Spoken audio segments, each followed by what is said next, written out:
Přebírám kameru.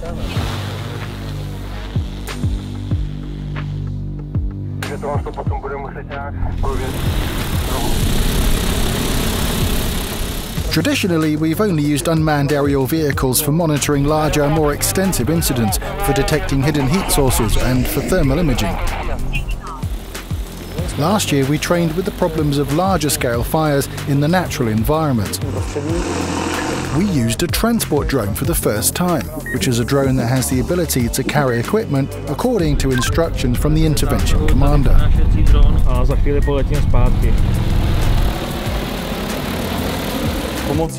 With the help of this drone, we are able to transport material. It can carry 30 kilograms, and we can either physically land the drone itself at the scene of the intervention, or if that's not possible, we can use a winch to lower only the load, where it can be safely unhooked without the need for another person.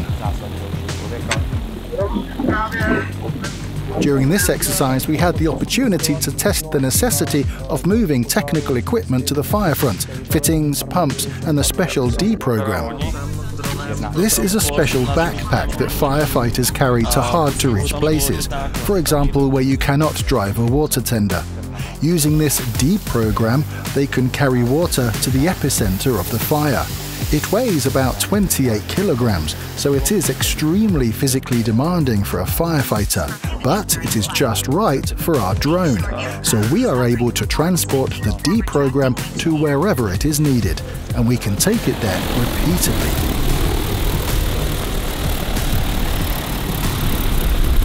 Došlo k píchnutí včely nebo vosy a k alergické reakci u příslušníka. Můžete nám na místo poslat zdravotní záchrannou službu? Jo, mám alergickou reakci, potřebuju pomoct. At the same time, we did a simulation of a trauma in one of the responding firefighters, when the transport drone was able to deploy immediate and essential life-saving medical equipment in a matter of minutes. Záchranu lidského života. Zdravotnická záchrana třeba plzeňského kraje, prosím. Last year, we expanded our cooperation and began collaboration on the project using drones to save lives, where we use drones to transport medical devices, equipment and material, for example, automated external defibrillators, tourniquets to stop massive bleeding, and other equipment to locations that are difficult to access or are completely inaccessible to our other means of transport, like ambulances and quad bikes. These model situations have clearly shown that it is possible to transport medical devices and equipment significantly faster with drones than it is with more commonly available technologies.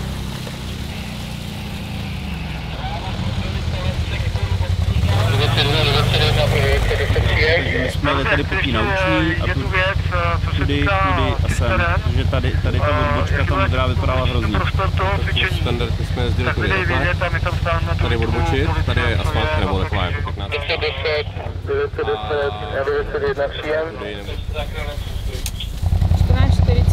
zhruba, 14:44.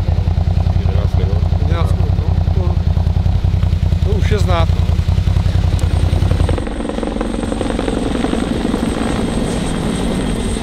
During this exercise, we had the opportunity to communicate with the police helicopter pilot, using a technology that meant we could see each other during the intervention, meaning that we could see the police helicopter on our controllers and they could see our drones. And thanks to this system, we were able to work together. We didn't need to have anyone on the ground in order for them to be able to carry out their work. The technology that we were testing has the potential for use in live interventions. It is important for the pilots themselves to see the surrounding air traffic, which, unfortunately, no longer only means aircraft, but also drones that may be present in the airspace during an intervention. And whether they are authorized or not, there could be a lot of them. So this system makes sense in terms of ensuring their safety.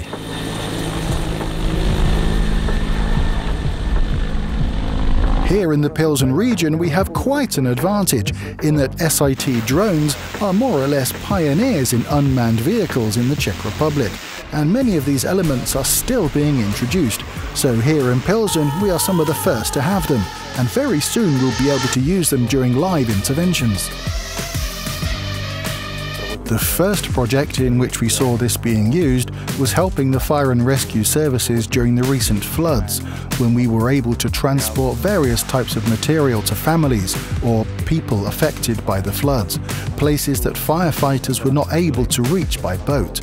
We had no idea so much could be packed into it. The need for drones was much greater for individual units, not only for intervention commanders who received images direct from us, but individual firefighters are now also able to use our technology to help them. So the whole thing is changing a lot, and cooperation within the integrated rescue system is, in my opinion, moving forward significantly. A new concept is now being created at the level of the Agrarian Directorate of the Fire Rescue Service, where these drones with transport capacity should be deployed in 3 locations around the country, where someone will operate drones that deal with monitoring and, for example, thermal imaging, and someone else will operate the transport drones, which is again more personnel intensive. And I believe that a solution will be found to use unmanned aerial vehicles at the highest level.